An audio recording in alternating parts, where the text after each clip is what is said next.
Good morning, everybody.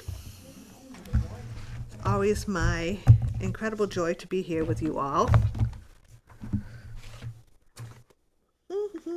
I'm always looking down there for now.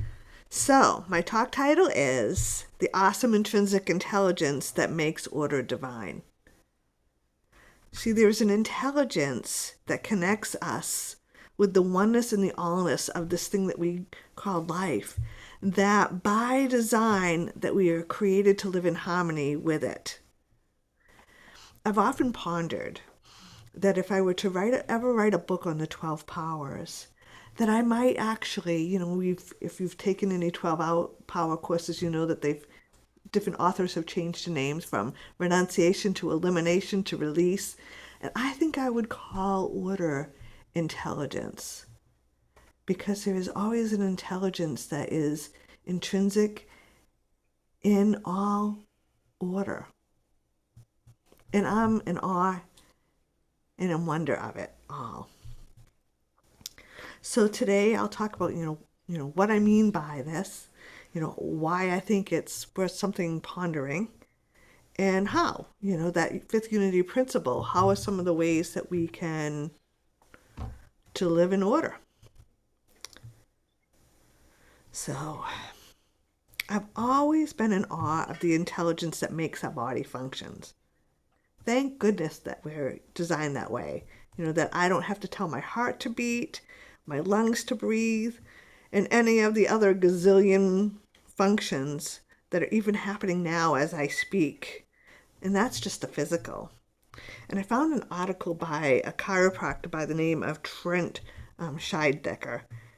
And he stated, our body's innate intelligence can be visualized when you look at the magnificent capabilities of your vital organs play to keep you in a state of harmony.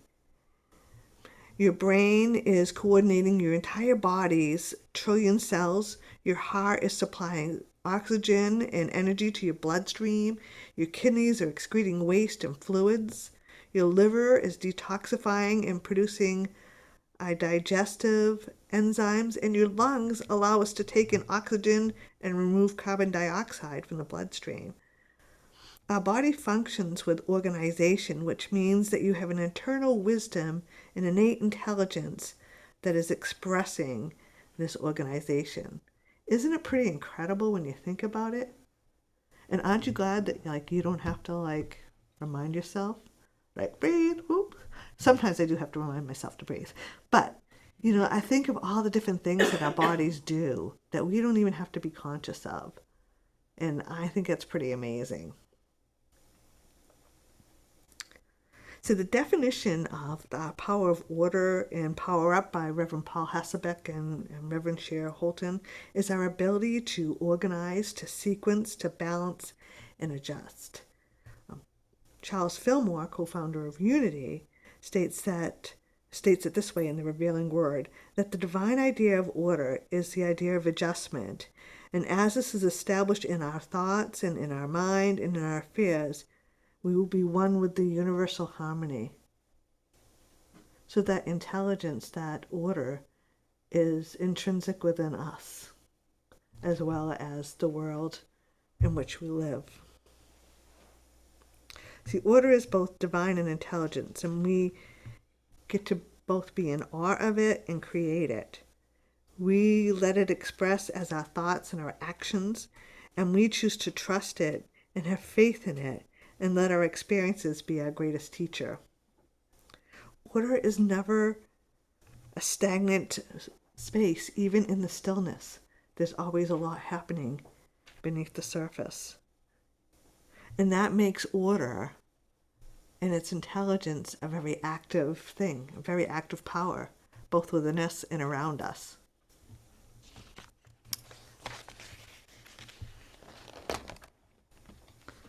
So why do I think that this is worth something to celebrate and talk about? Okay. So I've talked many times when I've come here about my commute into work, and that's my prayer time. And I mention it because it profoundly shifted my perception of what order is. See, I'm a Garanimals girl. Anyone grow up with Garanimals? Right? If you're not familiar with it, it's a children's clothing line that has mix and match pieces. And the tagline when I was growing up was that if the tags went together, then the clothes do too. So I'm a Garanimals girl. I like things to be color coordinated and beautifully sequenced and to match. And I had this misperception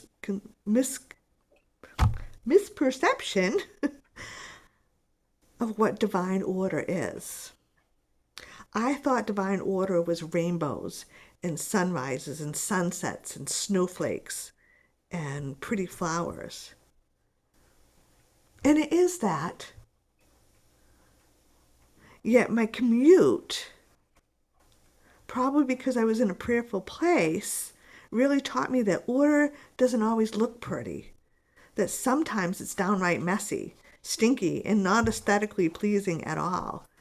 And yet is an essential part of the process as the pretty part.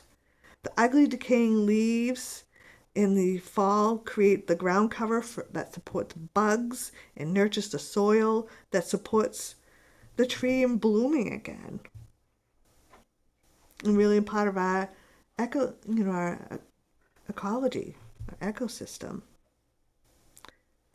Have you ever noticed that the cake that you eat during fellowship doesn't come out looking the same way? I got on a deeper level that the muck and the decay and the disarray that I see in nature is part of an intelligence, intrinsic, and order. And it really shifted things for me because I thought, if this is what's happening in nature, right? If I look around me, in my commute, like I said, I take the back routes through Topsfield, Massachusetts. And for years, I live in Amesbury, and for years I used to jump on 495. And because I thought it was the quickest way to go. And then I was pet sitting, and my GPS took me through 95 and had me go through Topsfield.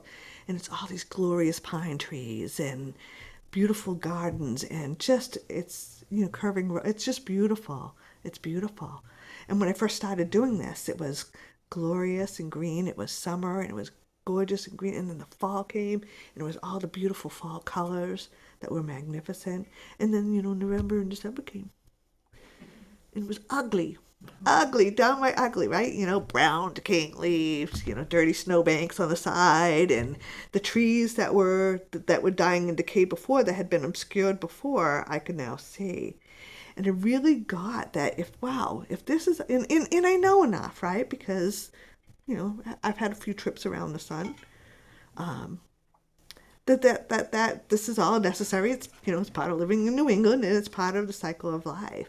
But what I got most profoundly was that if that is order, like if that decay and the muck and the ick is order, then maybe the things that don't look so pretty, like mucky or not as pretty or not as sequential and not happening in the order that I think they should, maybe that's part of a higher order too. And it changed the way that I look at the events, the circumstances of my life in a profound way. And so I'm talking about this today because sometimes I think there's a misconception that if you raise your vibe and you think and speak only thoughts that we perceive as good or positive, that you will be able to bypass the parts of your life that look and smell like fertilizer and keep them from happening again. And we have to be responsible for our lives and make choices that are in alignment with what we want to be doing. But sometimes I think that we think of order as some kind of a cosmic checklist that only needs to be completed once. And order is not a one and done. I think that even the things that look like hardships or challenges or difficulties need to be embraced. allowed space to be. Often when they do happen, we judge by appearances. We shrink. We go into resistance. We blame ourselves and we blame others. Even worse, sometimes we think that we failed somehow, or even worse than that, worser, we think that we're a failure because everything doesn't look pretty in harmony and the way that we think it should. So, do you think that pine trees say to the oak trees, what's in your consciousness that all your leaves fell off? No. We know that life is subject to change, and that life in order is subject to change, that it's always evolving and changing. And we can't judge by circumstances and situations. And we can also trust that there's a deeper faith and a deeper order that has taken place. Have you ever heard the saying, no mud, no lotus? And that's because the lotus needs that mud and that murkiness in the water to be able to come to the surface and bloom as the glorious flower that it is. So maybe the muck or the messiness in your life could be the exact thing that is necessary, the order to bring you into your fullest and highest expression of the Christ that you came here to be.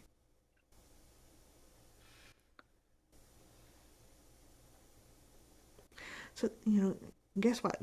Even though we have access to all the intelligence of that's possible, we don't know everything. And we can't control everything. If we could, for me, it would never get dark before 7:30 at night. And that I'd have to eat ice cream to lose weight. But what we can do is we can control our responses and our actions. Because order is intrinsically intelligent, and it's awesome. So how? How are some of the things that can support us in recognizing that God is always present and in all circumstances, and that order is always present? Michael Beckwith, the spiritual leader of Agape, says that accept what is and forgive the rest. He's like, that relationship is over, stop calling. That job that you were fired from belongs to someone else. It's like, sometimes we just have to accept what is and forgive the rest. And try, make peace with the season that you're in. It's glorious right now, but some of us might be experiencing winter. Some of us might be some of us might be living in prosperity. Like Sky was telling how tithing is working for him and he's, living an abundant life. Some of us are in that glorious season of harvest. So celebrate and make peace with that season, whatever you're in, and knowing that that is perfect order and that there's an intelligence behind that. Now, this does not mean ever that we bypass our feelings about circumstances and situation. If you've seen the movie Frozen, conceal, don't feel. It didn't work for Elsa, and it doesn't work for us either. We're better off to like I said, accept what is. Have whatever feelings we need to have about it. Adjust, use our power of order to adjust and refrain. So if it's dark out, turn on a light, light a candle. If you're cold, put on a sweater. Be flexible, make adjustments. Learn to dance in the rain. Ask for support during difficult times. Increase your knowledge. Take a class with Bob. I've been hearing that his class is fabulous. Dive deep in some into some piece of spiritual literature that can support you. And do it every day, not just when the ship hits the sand or when you're having an oh shift moment, right? That's where our spiritual practices really support us, because every time we do them, we go deeper and deeper, and we strengthen that so that we can be strong and flexible like a tree, that we can move the wind. But we're deeply rooted in an awareness of our divine nature. Remember the lilies of the field, they neither toiled nor spinned. Not even Solomon in all his glory was clothed as such as these. So remember that, right? So if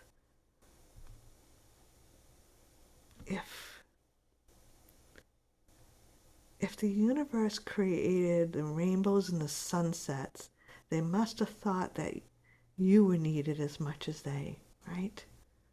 So always know that you are a magnificent creation of the divine. Breathe, breathe. And be aware of how you're breathing. I know that I have a tendency when I'm under stress to forget to breathe. And I've been really trying to be really mindful of that, doing that. Breathe in for 8, hold for 8, release for 8. And I find that when I do that, I can be more peaceful, and I can be more responsive than reactive.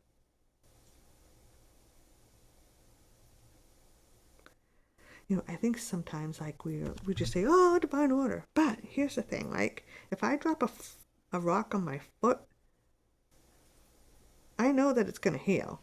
And I know that there might even be some blessings that will come out of it. But I'm probably going to cuss first, and then I'm going to apply ice.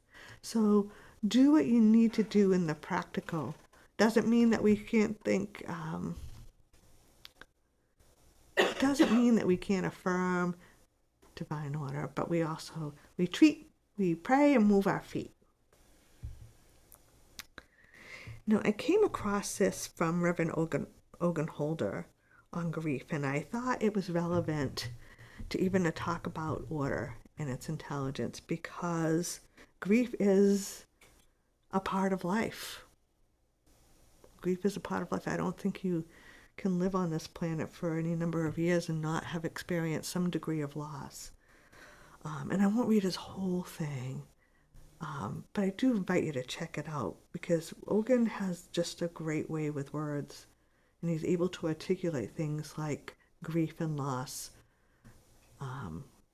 in a very inspiring way. So his advice was that at the end of every day, let us pause for a moment to honor the day's losses, to allow our hearts to open a sliver wider, to tenderly hold all that pains us, to gently bless all that came our way, to lovingly hold ourselves in wholeness. At the end of every day, let us pause for a moment for our everyday grief.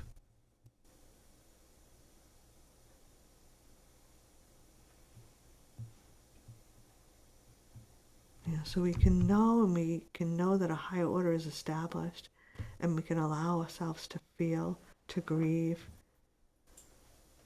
and let that grief create an opening. Our hearts are being cracked open often to let out more light, and to let more light in.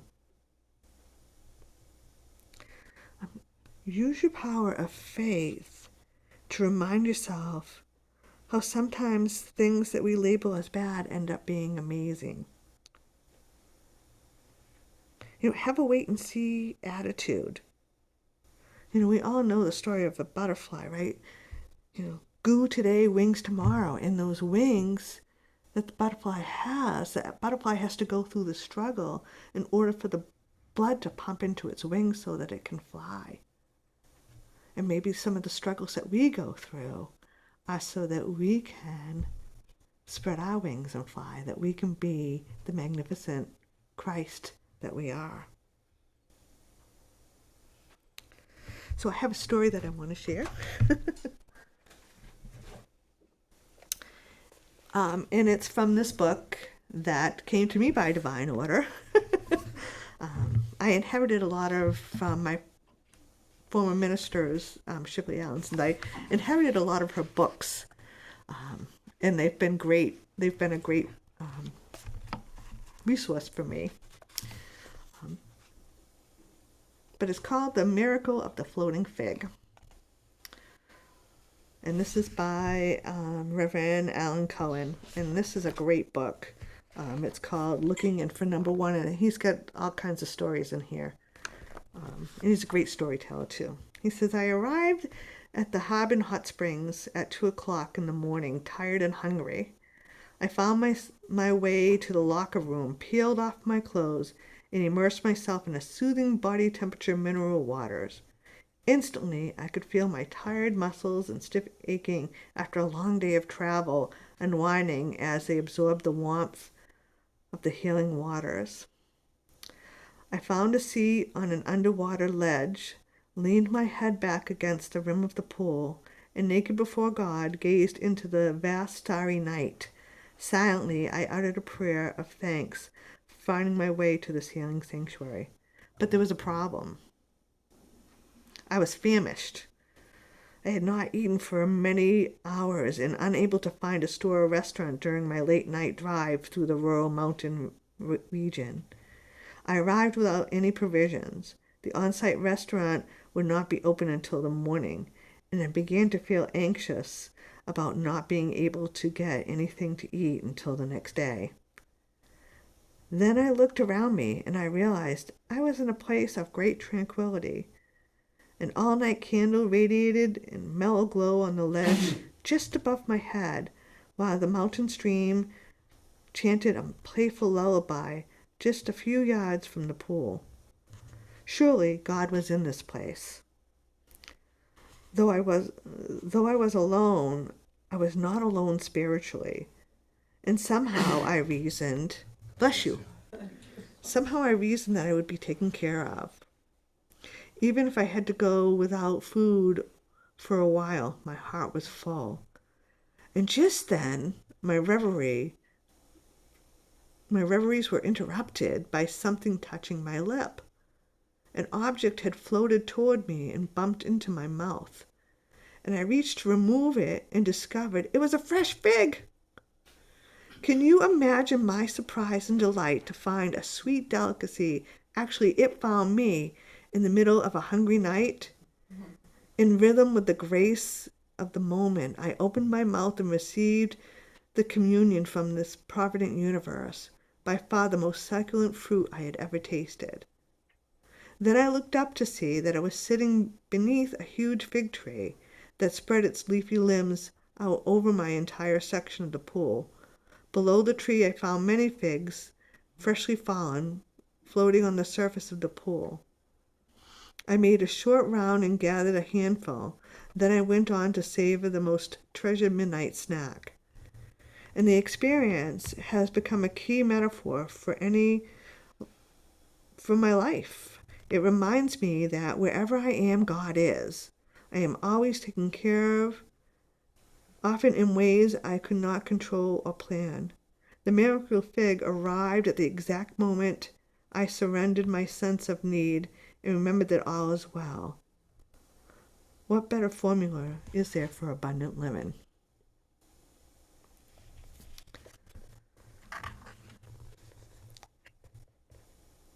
So my hope is that you will look about you in the world around you, take some moment outside to take a gaze or look around at nature, and remember that there is an awesome intrinsic intelligence that is order, that is both within you and around you, that you have access to it, that this power is who you are.